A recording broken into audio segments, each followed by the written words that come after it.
الكهرباء تنقطع كل يوم في قطاع غزة أكثر من 12 ساعة. 95% من أهل قطاع غزة خلال 17 عام ما يقدرون يوصلون للمياه النظيفة. إيش اللي حملها هذا؟ ما أدري. أنت اللي عبيتيها؟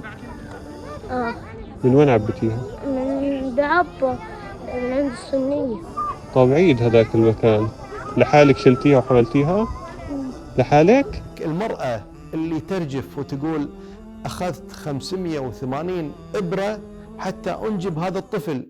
يما سامحني يما إذا قصرت فيك بساعة. لا ما قصرتش فيك ولا حاجة، ما قصرتش فيك. الحمد لله والله يما تعبت فيك. الحمد لله تعبت مسامحة. والله يما أخذت فيه 580 إبرة. من فائها إلى نونها إلى بقعة المسرى، من اسمها إلى رسمها، سبحان من أسرى. جمعت خصالا رسخت بين الورى تترى، تاريخها يحكيه من بجمالها درى. أرض مباركة إلى يوم النشور، أرض يفوح العز فيها كالزهور، فيها فتوحات الأولى كانت تدور، في عزة تسمو بها المجد فخور، مجد فخور. توالت الثورات والانتفاضات في تلك الفترة قبل عام 48. بدأت من انتفاضة يافا عام 1921 وثورة البراق عام 1929. أولى الثورات المسلحة تعرف بثورة الكف الأخضر، تشكلت في نهاية 1929 ثم عام 1930 بدأت من منطقة صفد، وكانت متصلة كثيرا بالثوار في سوريا ضد الاستعمار الفرنسي. وفي تلك الأثناء وتحديدا عام 1920 يصل إلى فلسطين الشيخ عز الدين القسام الذي كان مطاردا لمقاومته الاحتلال الفرنسي في سوريا، ويستقر في حيفا لينشئ عام 1925 ميلادي المنظمة الجهادية التي كان شعارها هذا جهاد نصر أو استشهاد. جمع مجموعة متماسكة متفانية تبحث عن التضحية لا تبحث عن الشهرة. طريقة هو استخدام السلاح، وجرى التدريب عندما بدأ ببندقية واحدة. حينما اكتشفت بريطانيا أمر هذه المجموعة القسامية، وكانت ما تزال في بدايات تشكلها، كانت المعركة الكبرى في أحراش جنين في يعبد في شهر 11 1935، والتي استشهد فيها الشيخ القسام وعدد من رفاقه. الثورة الفلسطينية الكبرى التي انطلقت عام 1936 واستمرت حتى عام 1939 كانت حصيلة تطورات كثيرة. بدأت بصورة أساسية من عام 1929 مع ثورة البراق، ثم هبت عام 1933، ثم استشهاد الشيخ القائد عز الدين القسام في شهر نوفمبر تشرين الثاني عام 1935. هذه المعركة أسست وعي الثورة، زرعت وعي الثورة عميقا لدى الشعب الفلسطيني حتى يومنا هذا، ولذلك ما يزال القسام عنوانا أساسيا لكل فعل عسكري في فلسطين. كل هذه المحطات مع السياسات البريطانية الجائرة بحق الفلسطينيين، ومع تغول العصابات الصهيونية على الفلسطينيين سرقة لأراضيهم وتنكيلا وقتلا للفلسطينيين، أدى إلى تفجر الأوضاع. طبعا الثورة في بدايتها أخذت شكل الانتفاضة الشعبية، وكان أحد أدواتها الأساسية هو الإضراب الذي استمر 180 يوم تقريبا، 6 شهور متواصلة. إضرابا طويلا هو الأطول عبر التاريخ، نحو 6 أشهر متواصلة. لم يتوقف إلا بعد أن جاء نداء من خارج فلسطين المحتلة من الزعماء العرب لوقف هذا الإضراب، لأن الإضراب أوصل بريطانيا إلى حافة أنها أصبحت تنفق على مستعمراتها. الآن بعد إيقاف الثورة أرسلت بريطانيا لجنة بيل لتدرس الأوضاع، واقترحت تقسيم فلسطين إلى دولتين، واحدة عربية وواحدة يهودية.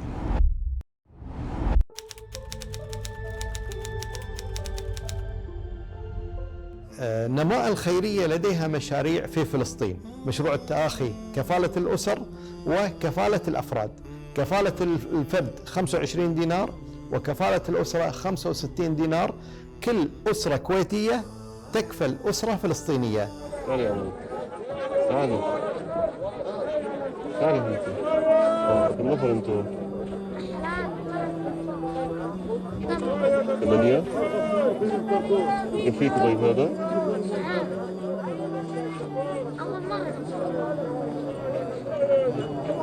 طيب هات عبي لي كمان هذيك، هات عبي لي كمان. تعالي يا عمو، تفضل يا اخي. مبسوطة هيك؟ الله يرضى عليك. لم يكن مقبولا بأي حال من الأحوال تقسيم فلسطين، يعني هؤلاء مهاجرين نواتهم الأولى بدأت يعني بالشكل الكبير في 1906، يعني جاءوا قبل 30 سنة إلى البلاد، أصبح لديهم حق في دولة على أرضنا، وبالتالي يعني هذا لم يكن بأي شكل من الأشكال يمكن أن يقبل من الناحية الشعبية، وأدى إعلان هذه الورقة إلى انطلاق الجزء الثاني من الثورة. الجزء الثاني من الثورة كان الأكثر تسليحا والأكثر عسكرية، وشكلت خلاله محاكم للثورة. كل من كان يتعاون مع البريطانيين كان يحاكم. لم تعجب بريطانيا هذه الثورات والمحاكمات والقوة الفلسطينية في الدفاع عن أرضهم، فحولوا المدن الفلسطينية إلى مذابح ومعتقلات. فجلب الجيش البريطاني اللي هو كان يحكم أكثر من ثلث اليابسة في العالم في ذلك الوقت، جلب سدس الجيش الإمبراطوري إلى فلسطين. 100,000 من القوات البريطانية جاءت إلى فلسطين. نحن نتحدث عن 100,000 جندي بريطاني في وقت كان عدد سكان فلسطين لم يصل للمليون، يعني على حدود المليون. يعني جيء بجندي بريطاني لكل 9 أو 10 من الناس، بما يشمل الأطفال والنساء والرضع وكبار السن. بالتالي جرى عمليا قمع الثورة بالقوة، وكان القانون البريطاني ينص على الإعدام لمن يحمل سكين.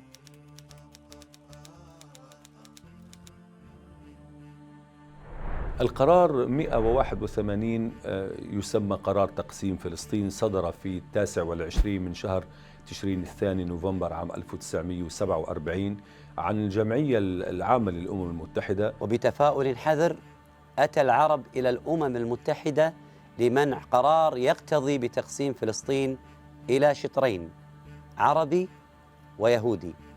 جاء العرب بأمل وجاء اليهود بعمل ليتمموا خطواتهم التي عملوا لها منذ أكثر من نصف قرن ويعطوها الشرعية الدولية. The resolution of the DAC Committee for Palestine was adopted by 33 votes, 13 against, 10 abstentions.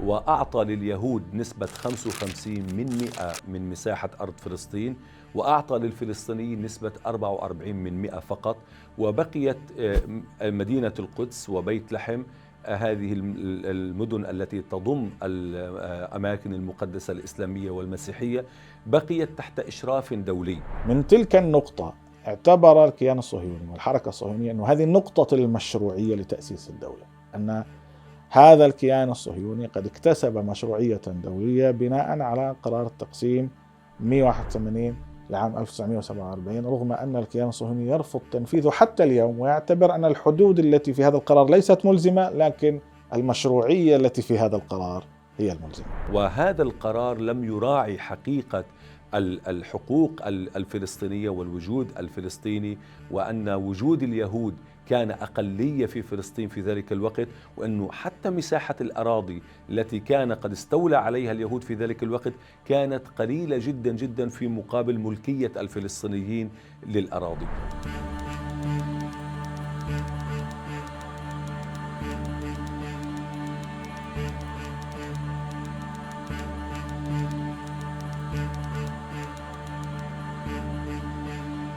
وأنتجت قطبين جديدين، هما الولايات المتحدة بشكل أساسي التي خرجت مرتاحة جدا من الحرب العالمية الثانية، والاتحاد السوفيتي الذي خرج منتصرا لكن منهكا. الآن نجحت الحركة الصهيونية في نقل مركز ثقلها من بريطانيا إلى الولايات المتحدة، أصبحت تتمتع بالاحتضان من أسياد العالم الجدد أيضا، وليس فقط من القوى الآفلة التي غادرت المشهد أو كانت في طريقها لمغادرة المشهد. وهذا أعطى دفعة جديدة للحركة الصهيونية، جعل تأسيس الكيان الصهيوني أحد الأهداف الأساسية التي تسعى الولايات المتحدة إلى فرضها عبر أدواتها الجديدة للهيمنة على العالم، وهي الأمم المتحدة والمؤسسات الدولية الجديدة.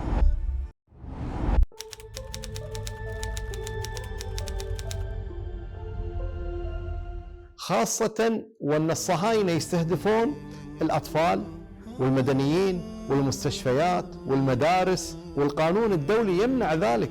اتفاقية جنيف الرابعة لعام 1949 لا يجوز بأي حال استهداف المستشفيات، وعلى أطراف النزاع احترام ذلك، وأي استهداف لها يعد جريمة حرب. استهداف مستشفى المداني أقسم بالله ما مر علينا قبل هيك زيه.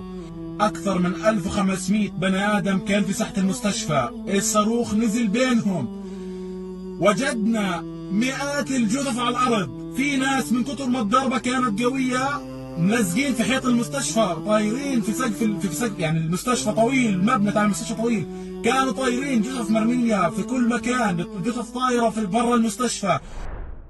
الكيان الصهيوني لم يعترف بكل الاتفاقيات الدولية وضربها بعرض الحائط، وقام باستهداف المستشفيات أمام المرأة ومسمع العالم أجمع.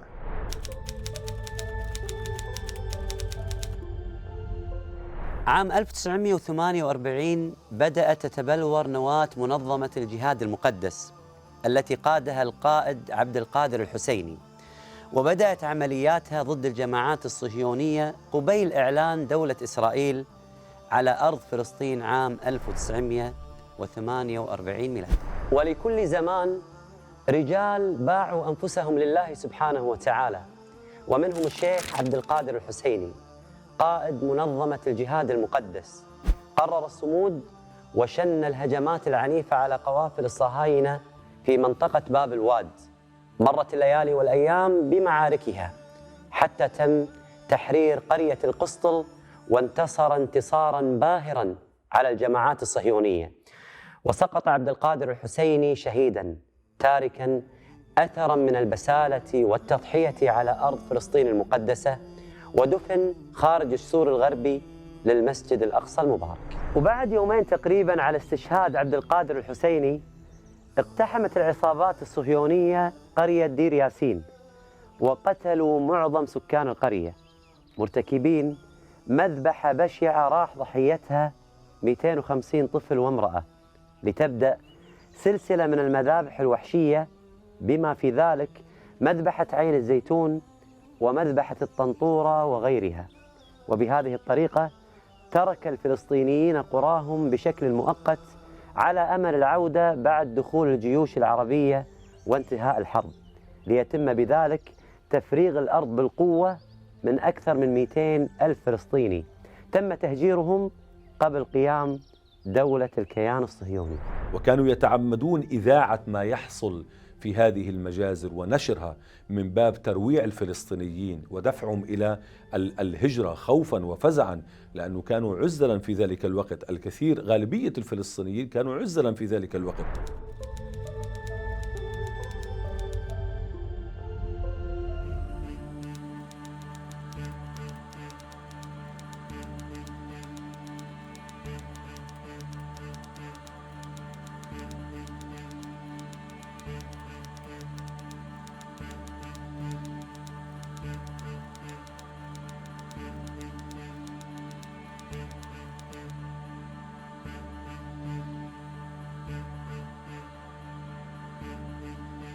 هذا الإعلان شكل نقطة بداية الحرب عمليا.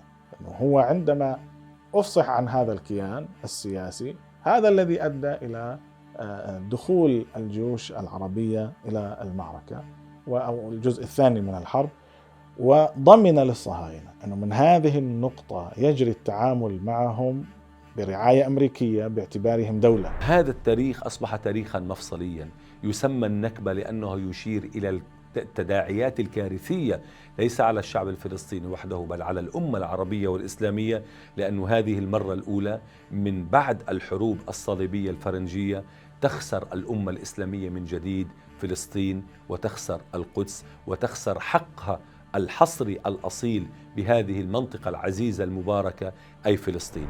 بينما بالمقابل كان هناك حرص بأي شكل من الأشكال أن لا يحصل الفلسطينيين من تبقى على أرض فلسطين على دولة، وأن لا يتمتعوا بهذا الامتياز، بحيث تبقى المعركة ما بين دولة لديها كل الحقوق التي ينص عليها القانون الدولي ويتمتع بالتحالفات والدعم، وما بين شعب تحت الاحتلال ليس له كيان سياسي جامع. مسرى حتى نرى أن كل كيانات الغرب الأممية المزعومة ليست إلا مسرحيات هزلية، وأن تصديقنا لها سذاجة وضياع، وأن التاريخ يكرر نفسه، والعاقل من فهم الدرس وسلك طريق المقاومة. مسرى حتى نرى أن الصهاينة جبناء، وأنهم يختبئون بالمجتمع الدولي الخادع، وأن الجلاد لا يمكن يوما أن ينصف ضحيته. مسرى حتى نرى أن المقاومة والجهاد فوز وعز، سواء تكلل بالنصر أو الشهادة، وهذا هو درب الصالحين منذ الأزل. مسرى لجيل يحرر الأقصى.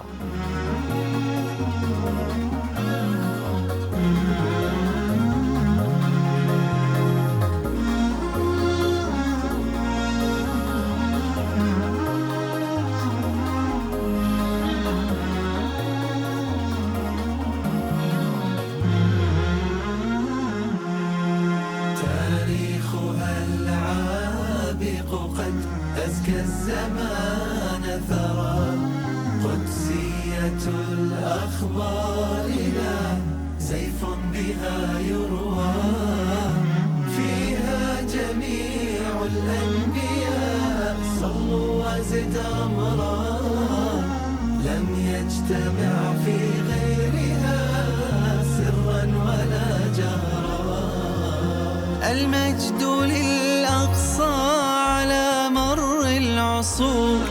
مهما طغى العادي عليها بالشرور دوما سيبقى في الفؤاد لها حضور حتما سيشهد مجدا كل غيور كل غيور. من فائها إلى نونها إلى بقعة المسرى اسمها إلى رسمها سبحان من أسرى جمعت خصالا رسخت بين الورى تترى تاريخها يحكيه من بجمالها درى بجمالها درى.